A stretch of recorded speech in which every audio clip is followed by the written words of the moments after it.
स्वागत करते हैं तुम्हारा, जाओ हे प्रभु जी। स्वागत करते हैं तुम्हारा, आ जाओ हे प्रभु जी। राह सजाते फूलों से हम आ जाओ हे प्रभु जी। राह सजाते फूलों से आ जाओ हे प्रभु जी। हरि बोल। कृष्ण शरणागतं कृष्ण सुस्वागतं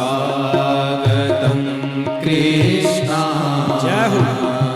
शरणागतं कृष्ण।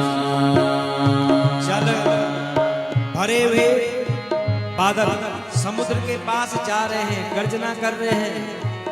चारों ओर अंधकार का साम्राज्य था और उस अंधकार में ही कह रहे हैं कि प्रभु आ जाइए।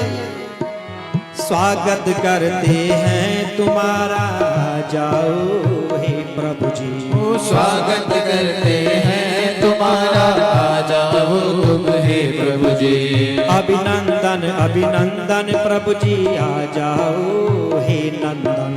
अभिनंदन प्रभु अभिनंदन, आ जाओ तुम हे प्रभु जी। सुस्वागतम कृष्ण शरणागतं कृष्ण। सुस्वागतं कृष्ण शरणागतं कृष्ण। सुस्वागतम शरणागतं। सुस्वागतं शरणागतं। शरणागतं कृष्ण। सुस्वागतं कृष्ण शरणागतं कृष्ण। रात्रि है, योगी जनों को बहुत प्रिय है यात्रा। और उस समय भगवान श्री कृष्ण के आविर्भाव का अर्थ है अज्ञान के घोर अंधकार में दिव्य प्रकाश। निशानाथ चंद्र के वंश में जन्म लेना। निशीते तमद्भूते जायमाने जनार्दने देवज्ञां देवै पुण्या। विष्णु सर्वगुहाशया आविराशे यथा प्राच्यां विष्णुसूर्य पुष्करा। सुस्वागतं कृष्ण शरणागतं कृष्ण। सुस्वागतं कृष्ण शरणागतं कृष्ण। सुस्वागतं शरणागतं। सुस्वागतं शरणागतं। सुस्वागतं शरणागतं।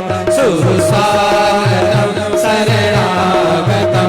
सुस्वागतं शरणागतं। सुस्वागतं शरणागतं। सब बुला रहे हैं भगवान को, देवता बुला रहे हैं, ऋषि मुनि बुला रहे हैं। जन्म समय निशीथ, चारों ओर अंधकार का साम्राज्य था। जन्म मृत्यु के चक्कर से छुड़ाने वाले जनार्दन के अवतार का समय। और उसी समय सबके हृदय में विराजमान भगवान विष्णु देव रूपिणी देवकी के गर्भ से वहीं पर प्रकट हो जाते। बोलो नारायण भगवान के जय। स्वस्ति इंद्रो वृद्धश्रवाः स्वस्ति नः पूषा विश्ववेदाः स्वस्ति नस्तार्क्ष्यो अरिष्टनेमिः स्वस्ति नो बृहस्पतिर्दधातु। बोलो नारायण भगवान की जय। तमद्भुतं बालकमम्बुजे क्षणं चतुर्भुजं शङ्खगदायुधायुधं श्रीवत्सलक्ष्मं गलशाबिकौस्तुभं पीताम्बरं कृपयोदशोभगम्। वसुदेव जी ने देखा कि उनके सामने एक अद्भुत बालक है। उसके नेत्र कमल के समान कोमल विशाल हैं, चार हाथों में शंख चक्र गदा पद्म सुशोभित है।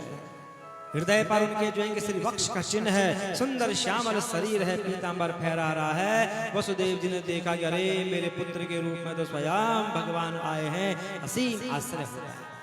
आनंद से उनकी आंखें खिल उठी। उसी समय उन्होंने ब्राह्मणों के लिए 10,000 गायों का संकल्प कर दिया।